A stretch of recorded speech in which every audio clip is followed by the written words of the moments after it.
본분을 다하는 이의 말은 복의 샘입니다 라는 제목으로 하나님의 말씀 전하겠습니다.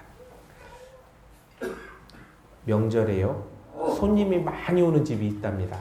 그 손님 많이 오는 집에서 온 가족이 모여서 이제 명절을 열심히 준비하는데요, 할아버지는 열심히 마당을 쓰시고요, 할머니는 국을 끓이시고요, 아버지는 이제 떡 반죽을 열심히 준비하시고, 어머니는 전을 또 열심히 부치시고, 아들은 청소하고, 딸은 어머니 도와서 이제 음식을 열심히 만들었습니다. 근데 이때 아직 장가를 가지 않은 삼촌이 방에서 가만히 있는 겁니다. 그 식구들이 삼촌은 뭘 하려고 저렇게 그 방에 가만히 계시지? 이렇게 시선이 이렇게 집중이 됐는데요, 삼촌이 식구들이 자꾸 쳐다보니까 커피잔 하나를 딱 들더니 믹스커피를 하나 들고 가더랍니다. 그래서 믹스커피를 넣고 뜨거운 물을 촥 부어가지고 휘휘 저으면서 편안하게 이렇게 소파에 탁 앉더랍니다. 식구들이 뭘 하려고 저러고 저러나 이렇게 계속 쳐다보고 있으니까 삼촌이 이렇게 말을 하더랍니다. 제가요, 여러분 일을 잘 하시나 못 하시나 감시하는 감시위원장이 되려고 합니다.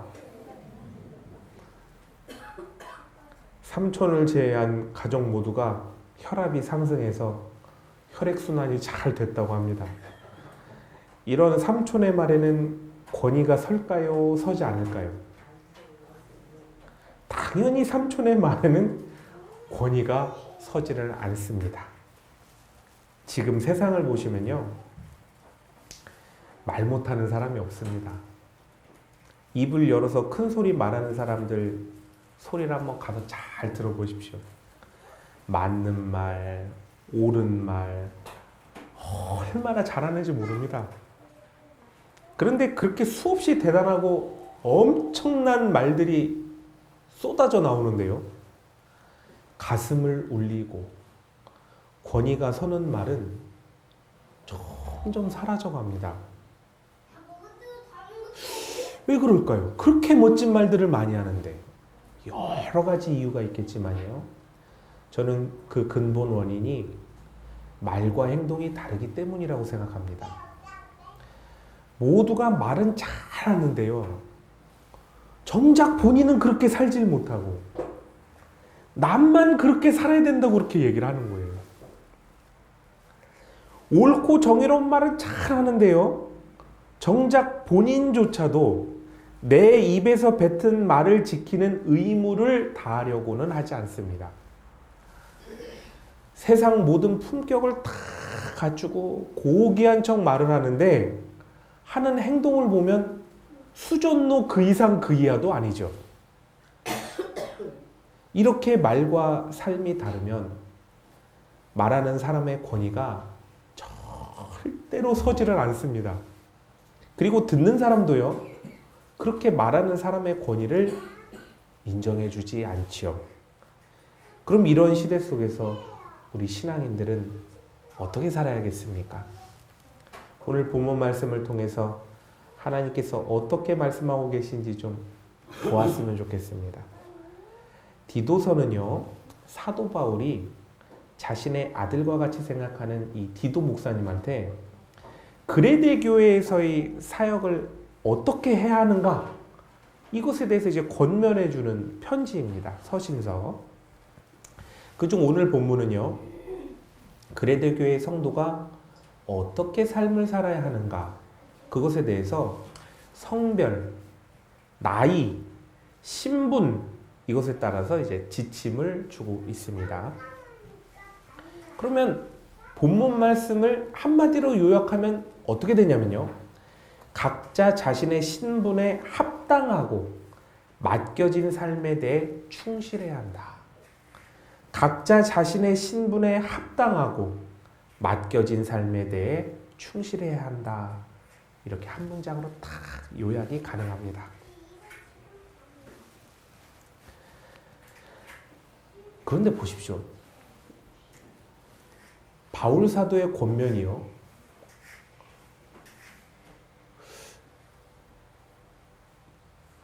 두 가지 사실을 유추하게 만드는데요. 첫 번째는 뭐냐면요. 그레데 교회의 성도는 본분을 다하며 살고 있지 않구나. 이걸 알게 됩니다. 그렇죠. 우리 교회에요. 이런 권면을 하면 그 누가 듣겠어요. 이미 그렇게 살고 있는데. 근데 그레데 교회는 그렇게 살고 있지 않으니까 그렇게 살으라고 권면하는 거 아니겠습니까? 두 번째는요. 말이 중요한 것이 아니라 삶의 태도가 중요하구나라는 것을 알게 됩니다. 앞서 바울 사도는 1장 12절에서 13절에서 이렇게 말을 합니다. 그레데인 중에 어떤 선지자가 말하되 그레데인들은 항상 거짓말쟁이며 악한 짐승이며 배만 위하는 게으름뱅이라 하니 이 증언이 참되도다. 그러므로 내가 그들을 엄히 꾸짖으라.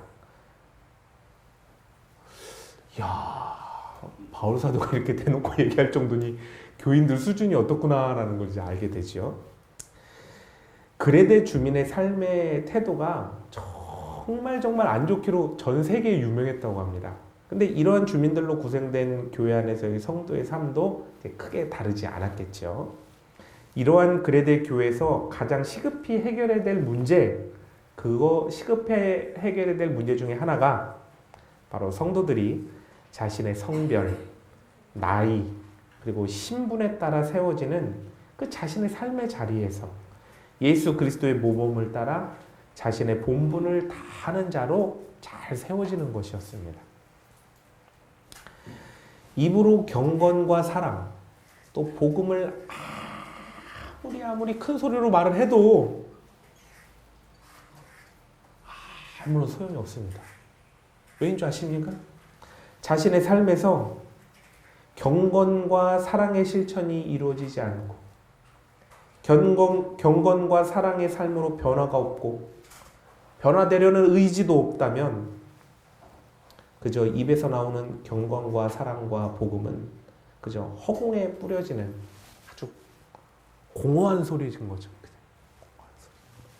그렇게 증거되는 경건과 사랑의 말에는 어떤 권위도 실려지지가 않습니다. 그런데요, 겉과 속이 다르고 말과 행동이 다른 사람, 이런 사람을 세상에서 뭐라고 부르는지 아시죠? 뭡니까? 위선자 아닙니까? 위선자. 그런데 이 위선자들이요, 겉과 속이 다른 이유가 그저 내 속내를 드러내지 않기 위해서만이 아니라요, 이러한 위선을 통해서 상대방을 조종하고 그 조종된 상대방을 통해서 자신의 이득을 취하기 위함입니다. 그리고 위선자들은요, 자신의 의무와 책임에 대해서는 그냥 말로 다 때우는 거예요. 내가 할 일에 대해서는 할 일은 다 말로 때우고 교묘하게 빠져나갑니다. 타인은 자신의 말로서 대체하지 못하도록 철저하게 감시해요. 내가 빠져나갔다고 네가 빠져나가면 안 되지. 이런 마인드를 가지고 있어요. 의무와 책임은 타인만 다하도록 강제합니다. 세상은요, 이런 위선자가 많아질수록 사회적 신뢰가 추락합니다. 심각한 문제예요. 서로 간에 신뢰가 없어지는 거죠. 갈등과 분열이 커져요.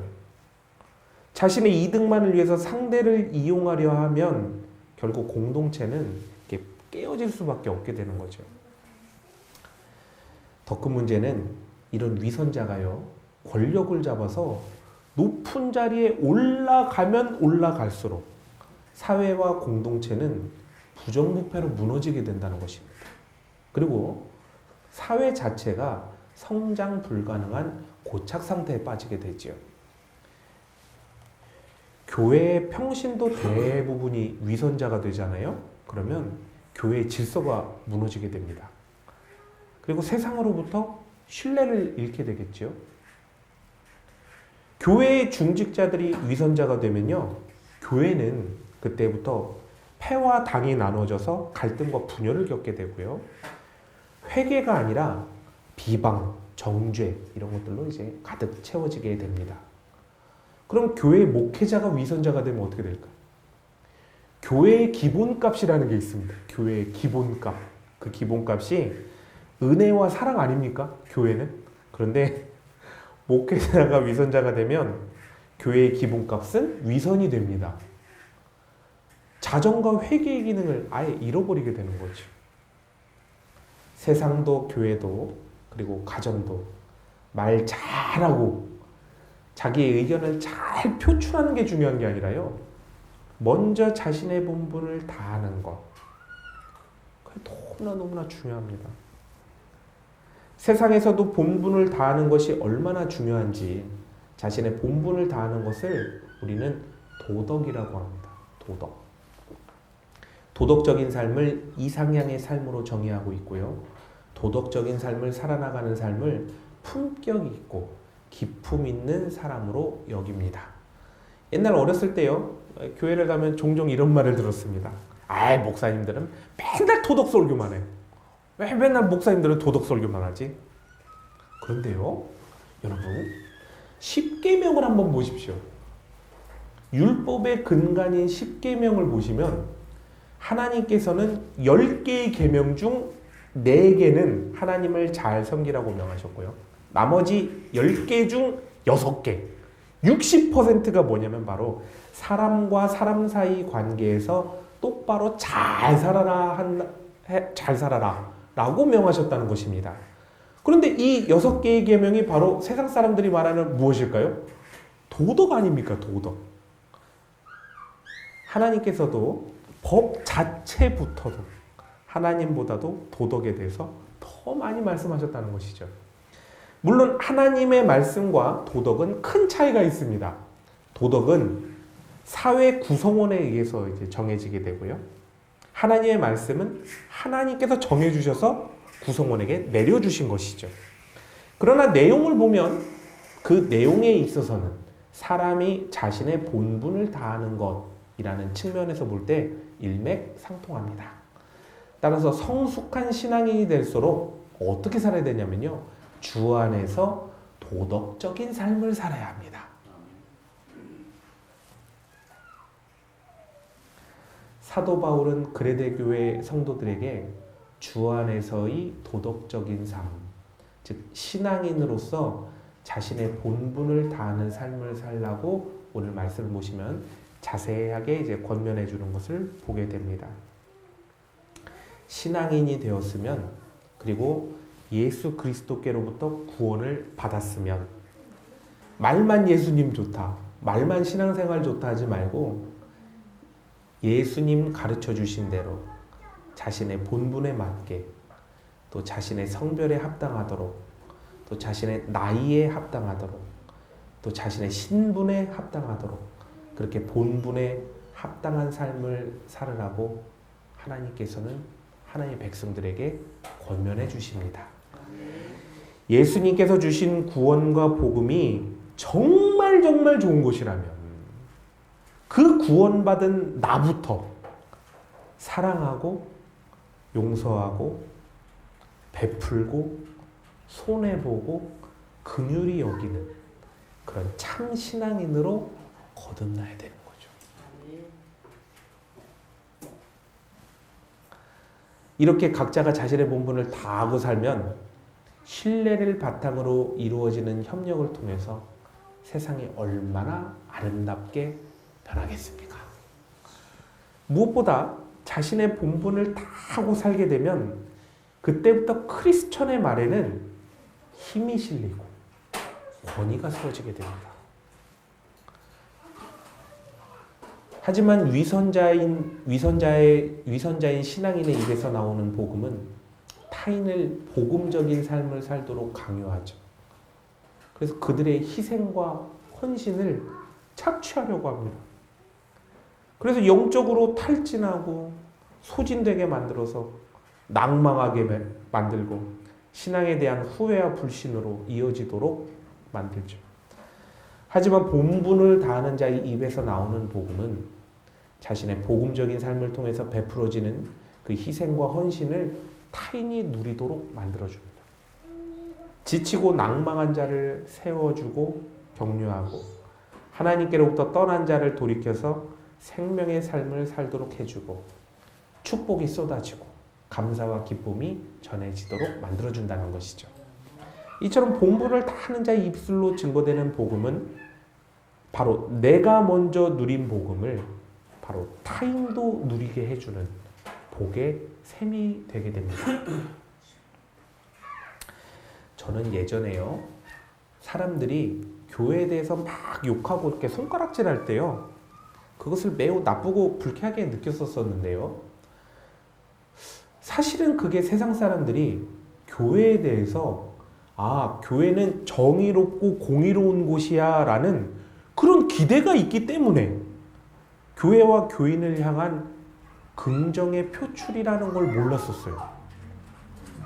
그런데요, 요즘 사람들은 교회에 대해서 아예 기대를 하지 않습니다. 교회에서 공의와 정의 이런 것이 나올 거라고 전혀 기대하지 않기 때문에 아예 관심이 없어요. 아예 교회에 관심이 없는 거예요. 그게 진짜 문제죠.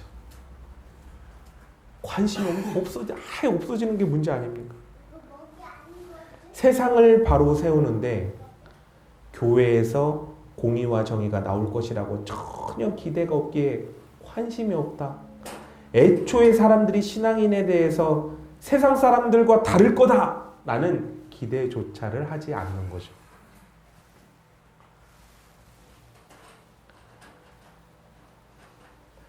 더 큰 문제는 신앙인들 사이에 있습니다. 어느 시점에서부턴가 신앙인들 스스로도 교회에서 그리고 신앙인들에게서도 공의와 정의 또 복된 생명의 말씀이 전해질 것이라는 서로 간의 기대가 없어졌어요. 이러한 때 신앙인들이 생각할 것은 어떤 말을 어떻게 잘 전할 수 있을까? 어떤 고품격의 언어를 구사할 것인가? 이거를 생각할 때가 아니라는 것입니다. 우리 신앙인이 얼마나 본분을 다하고 살지 못하고 있었는가? 말과 행동이 얼마나 달랐는가? 그 괴리를 한번 생각해 봐야 될 때가 왔다는 것입니다. 그리고 하나님 앞에 바로 살지 못했음을 회개하고 자신의 본분에 최선을 다하는 사람이 될 수 있도록 삶을 돌이켜서 변화시켜야죠. 그래서 삶 속에서 자신의 본분 속에서 하나님이 증거되는 삶을 살도록 변화시켜야 될 줄 압니다. 링컨 대통령의 일화인데요. 여러분 아마 다 한 10번 이상씩 다 들으셨을 겁니다. 근데 들을 때마다 감동이 돼요. 한번 들어보십시오. 남북전쟁 중에 어느 장교가요, 링컨에게 이렇게 얘기했습니다. 하나님이 우리 편이시길 바랍니다. 그렇게 말하자 그 말을 들은 링컨이 생각을 하더니 이렇게 답변을 했다고 합니다. 나는 우리가 하나님 편이기를 바랍니다.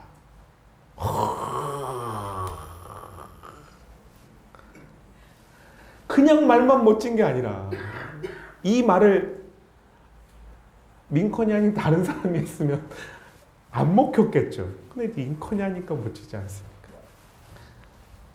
정의와 신앙으로 하나님 앞에 바로 서고자 하는 자신의 본분을 다하는 리더에게서 하나님 앞에 바로 서야 합니다라는 이 한마디의 말이 증거가 되고, 하나님 앞에 바로 서야 된다는 이 한마디의 말이 오랜 남북전쟁으로 인해서 지치고 또 노예의 해방을 위해 싸운 것에 대해 신념이 흔들렸었던 국민들의 마음을 붙잡아서 다시금 온전한 신앙인의 자세로 세워지도록 했고, 결국 하나님의 뜻대로 노예 해방을 이뤄낼 수 있었습니다.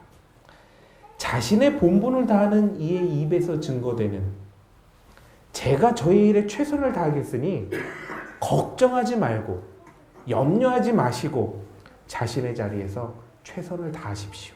힘을 내십시오. 라는 이 말이 얼마나 복된지 모릅니다. 가장으로서요, 본분을 다하는 아버지께서 이런 말씀을 한다고 생각해 보십시오. 아빠가 최선을 다할게. 각자의 자리에서 힘을 내. 열심히 살아. 이 격려 한마디가 이 가정에게 얼마나 큰 복이 됩니까? 본분을 다하는 어머니가 엄마가 최선을 다할 테니까 나머지는 엄마한테 다 맡기고 모두 힘을 내. 이 격려 한마디가 가족 모두를 세워주는 거죠. 본분을 다하는 자녀가 제가 부모님의 희생이 헛되지 않게 최선을 다해 보겠습니다. 이 한마디가 부모님 길을 확 살려주지 않습니까? 본분을 다하는 군인이 제가 최선을 다해 국방을 책임지겠으니 국민 여러분께서는 안심하시고 생업에 힘을 내십시오. 이 한마디가 얼마나 큰 이 나라의 복이 됩니까? 본분을 다하는 의사가 제가 최선을 다해서 치료해 보겠습니다. 제가 최선을 다해서 치료해 보겠습니다. 이 한마디를 들을 때 환자들이 얼마나 복이 되는지 모릅니다. 본분을 다하는 크리스천들이 우리가 기도하겠습니다. 하나님 도우심을 믿고 최선을 다해 보십시오. 힘을 내십시오. 이렇게 해주는 말이 얼마나 복된 말이 됩니까? 본분을 다하는 자의 한마디가 사회 구성원 모두가 각자의 삶에 충실할 수 있도록 만들어주고 또 본분을 다하는 이들의 말이 신뢰하는 사회를 만들어냅니다. 본분을 다하는 이의 이 말 한마디는 정말 진정으로 복의 셈이 되는 것입니다. 사랑하는 성도 여러분, 내가 나의 본분을 다해야 가정이 바로 섭니다. 회사와 기업이 바로 서 나라가 바로 섭니다. 내가 바로 서요.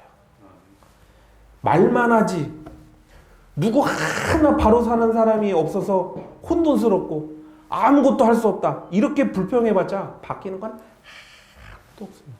심지어는 나조차도 변하지 않습니다. 바뀌는 건 하나도 없고 함께하는 사람들에게 절망과 한숨만 전염이 되지요.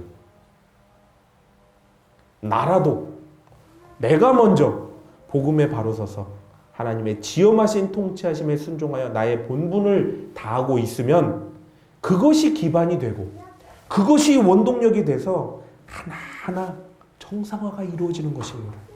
그렇게 모두가 합력하여 발전과 형통을 이루는 그 길이 열리게 되는 것이죠.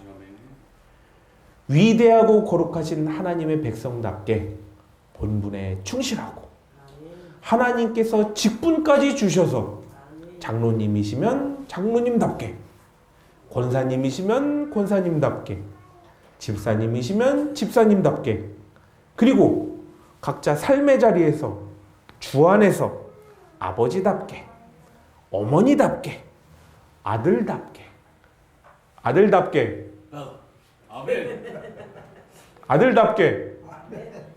딸답게, 사장답게, 직원답게, 상사답게, 그리고 부하답게 그렇게 충실하게 살면 하나님께서 기뻐하십니다.